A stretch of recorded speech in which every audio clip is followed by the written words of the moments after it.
Satsang-127. The comfortable seat of the devotee of God. 29th November, 1935. Evening Satsang.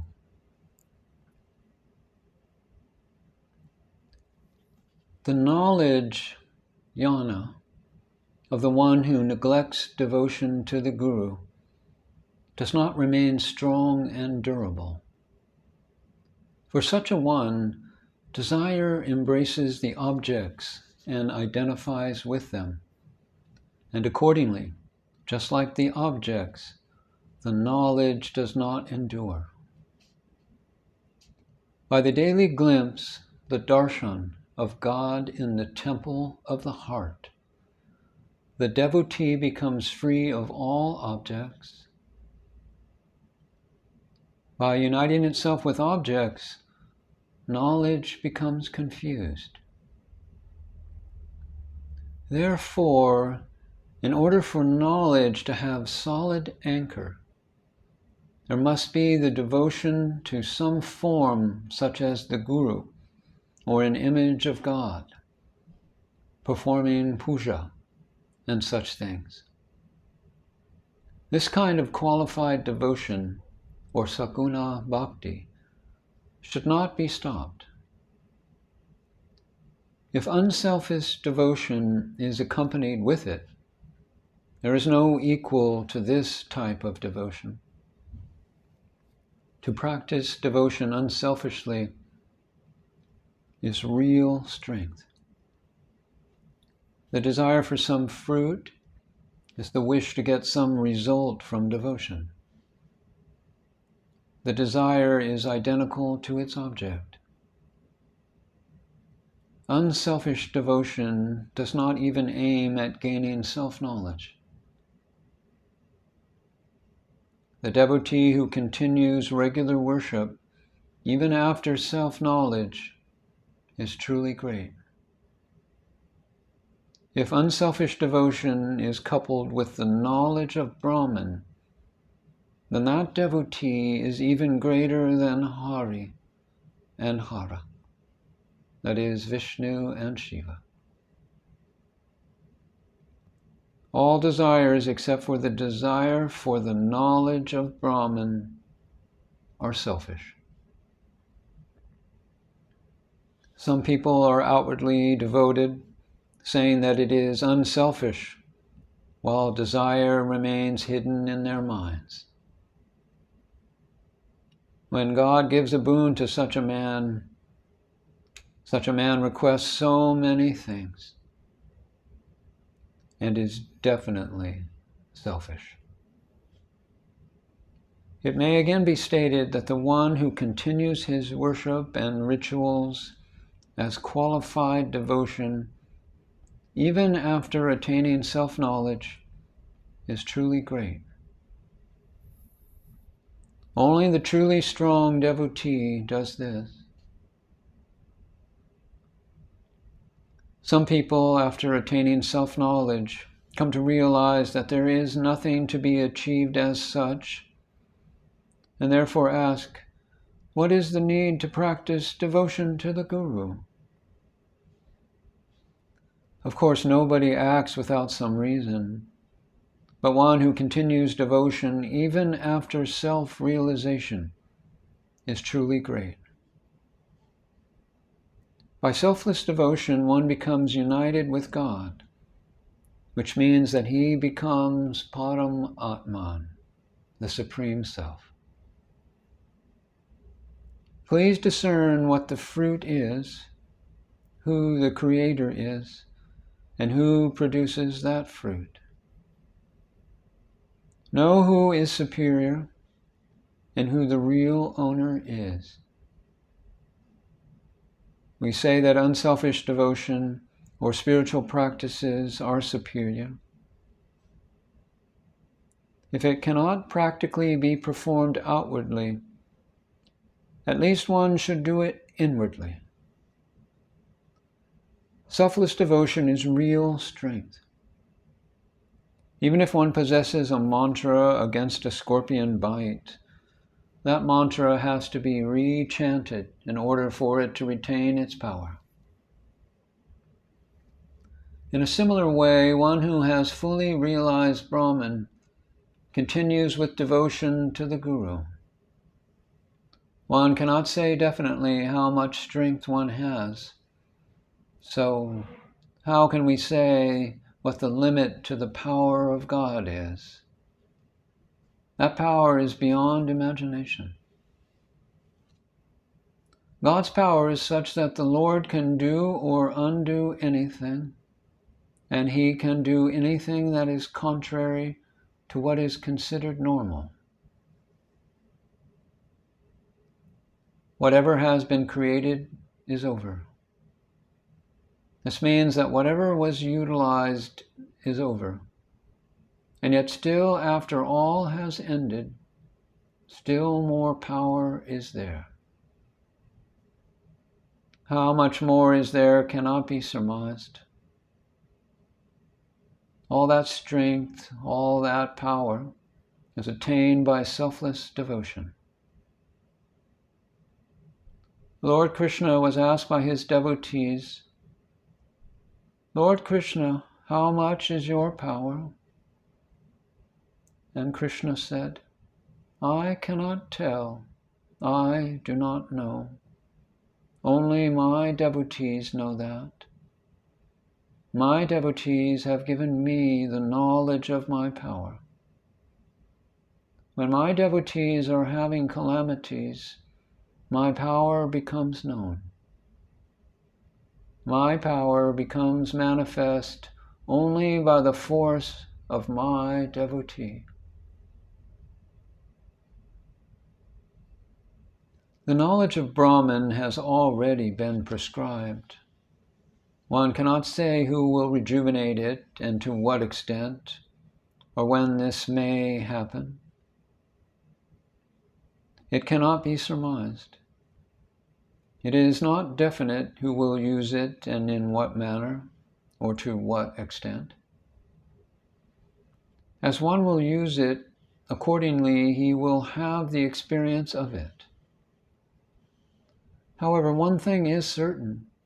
The devotion to the Guru, or Saguna devotion, is its nourishment.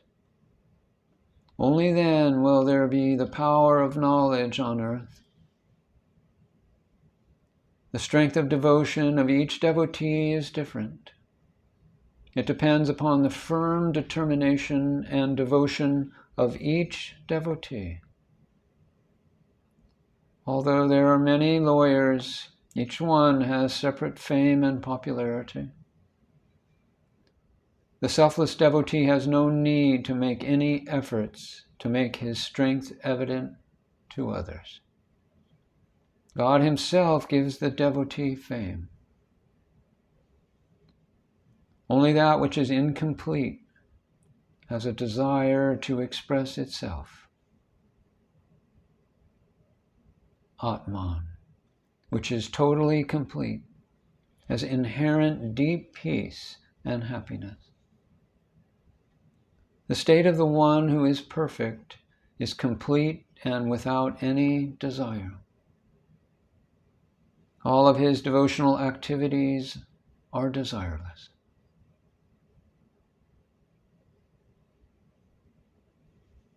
There is a story of the sage Mahapati.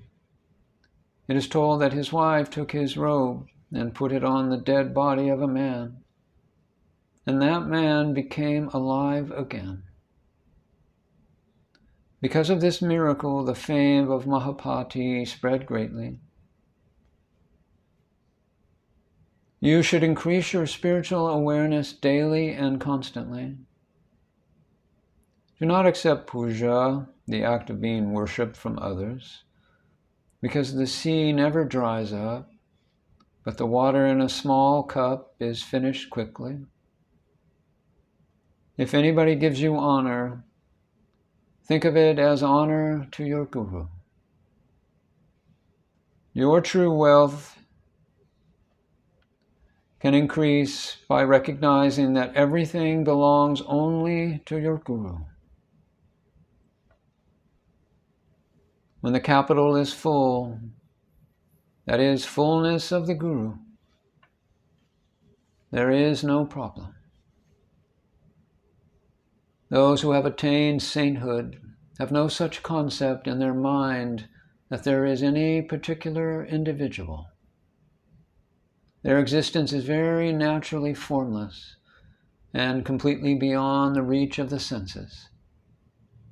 For them, there is no difference such as beneficial or not beneficial, useful or useless, or in the results of doing or not doing. Those who have transcended the senses are beyond all karma and beyond all religion.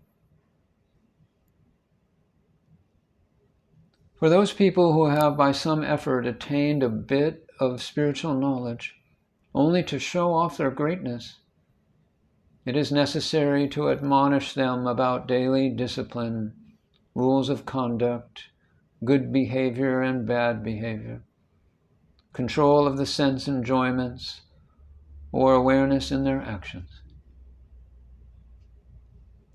They put their confidence only in their mental and intellectual understanding and believe that now they have intimately understood the totality. They create an atmosphere that they are one with that, as if putting their hand on its shoulder, and make you believe that they are equal to that. However, when some question of profit or loss comes, they are very much disturbed inside. This shows that they are not free of the experience of slavery to the illusion. Therefore, the saints who are kind-hearted tell them, hold fast, let go, go away, stop, sit down, don't fear.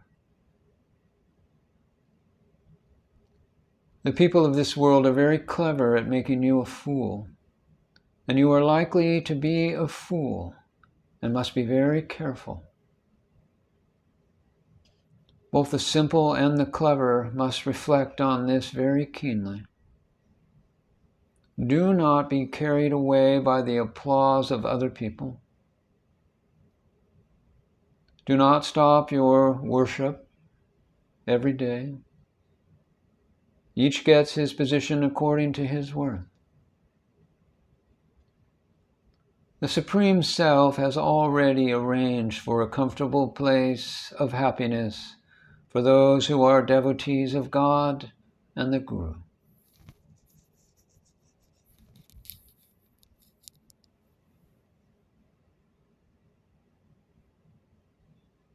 Even in spiritual matters, there are definite rules. Only the one who is the medium by which the Supreme Self gets the work done is able to achieve, not anyone else. As the sun is not hidden by darkness, likewise the devotees of the Sadguru do not remain hidden. Always continue with worship and devotion. Your action is always with you. The study of the self is like the light of the sun. Darkness cannot approach the sun. In a similar way, the one who has realized Brahman is Shiva embodied. Calamities do not come in his way. There is no need for him to pray for his own welfare. Such is this knowledge of Brahman. Calamities never turn their attention towards such a man. To check, to examine, to see whether you have spiritual power or not, is also a desire. And this is selfish devotion. You see, before you say anything, your work is done. You need not say that you should be successful. Unless there is full confidence in the awakening of the self, all is futile. If this awakening is there, what is there to be astonished about if some work is done? In due time, the mango tree becomes full of fruits. In a similar way, in due time, you are sure to be fully powerful. However, for now, let it be definite in your mind what you are and where your attention is focused. Then you become as vast as the universe. You become unlimited and immeasurable. Why should there be any anxiety about whether you, who are God, will get any food or shelter? You will get anything you want. You are the whole world. But wait until that inner conviction becomes strong. Do not be too eager.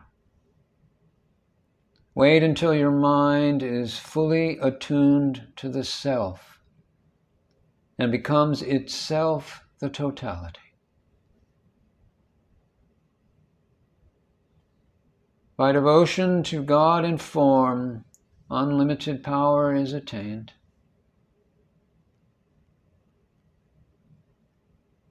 Just as a mother is always wishing for the welfare of her child, the Guru wishes for the welfare of his disciples. The Sadguru, who has taken the responsibility for your life, definitely has your care and welfare in his heart. The Sadguru wishes that you should have more strength. Even death will not turn towards you. Immortality is the Sadguru's blessing to you. So your devotion should be completely desireless, without any selfish motive. If you are worshipping with some motive, your motive becomes the fruit. It is the nature of the fruit that when the fruit is ripe, its stem becomes loose. You should remain as the stem. It is the natural process that from the stem the fruit is born. God was pleased with one of his devotees and offered him some boon. But the devotee said that he did not want anything. And God said, "Behold, this is one devotee who does not demand anything. I will see to it that his every need is fulfilled." The jiva in the womb does not know anything about itself. It is only a fetus, a being of objectless knowledge.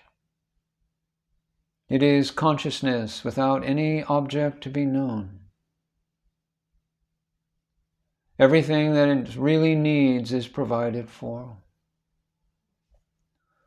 All the care for its development, growth, and its feeding is taken care of, as well as whatever is necessary in its worldly life after birth. The whole body machinery, the food, the whole structure and its function is provided for. Who does all of this? Of course, it is God who provides for everything in the life of one who is not conscious of oneself as a separate body. Therefore, the sages and saints say, the goddess of fortune becomes a servant to those who do not make any demands, but makes beggars of those who make demands. Be that and reside in that which is most natural. Wipe out all imagination.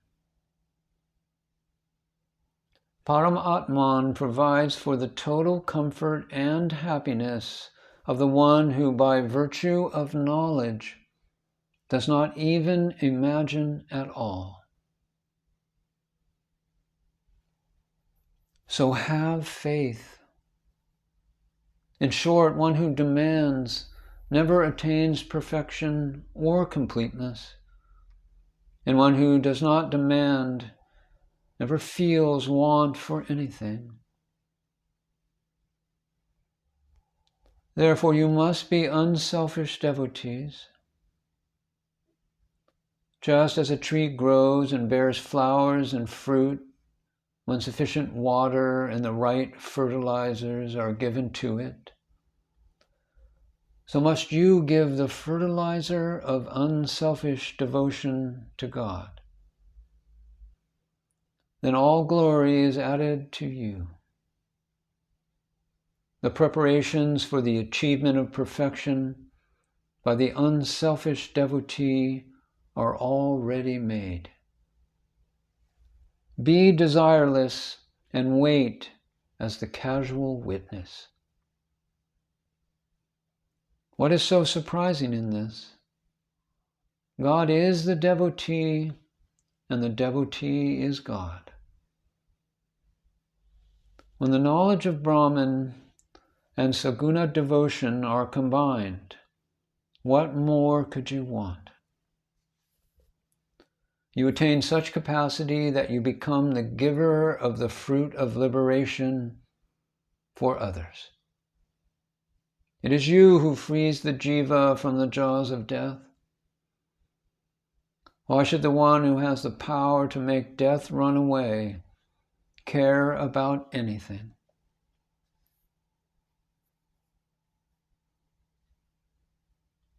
Remain with firm understanding that existence is one without a second.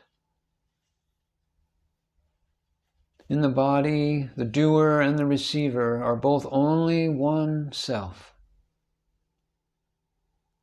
The food you eat is his food, his dinner, the Lord's grand ceremonial dish. Actually, it is Atman who demands, eats, and in fact does all activities. You are in vain adopting the role of an imaginary me, the one who identifies with the body that digests the food which is eaten, and who becomes proud of the body.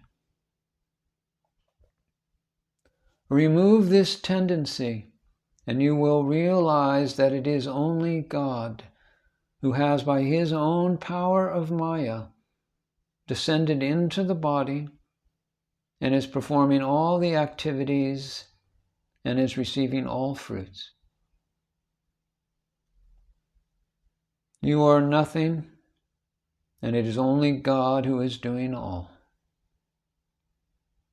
Whatever it may be that one who realizes this may speak is only the praise of God.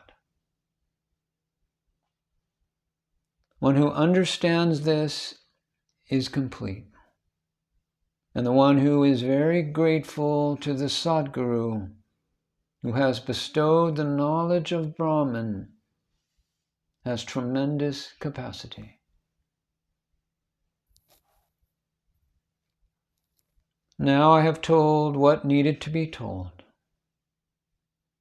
How far your light of intelligence goes, that much is going to be your understanding. Do not let it be that I am telling you one thing and you are doing something quite different.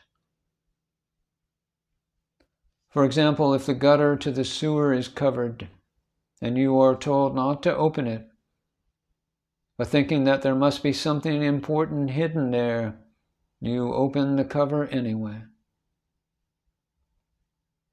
Please do not do like that. Have trust in the advice given by the Sadguru. You must be very careful and stay away from bogus people and teachers. Some people give up sadhana because some members of their community say something or other against the spiritual practice of the true seeker. You should ask yourself the question when you are dying: do the people of my community save me from death? As your faith is, so is the result. Each one rightly receives according to his capacity. What is right for you will not necessarily be what is proper for others. Spiritual practice and devotion bring in their wake true success. Have steadfast determination that you are the Supreme Self, Param Atman.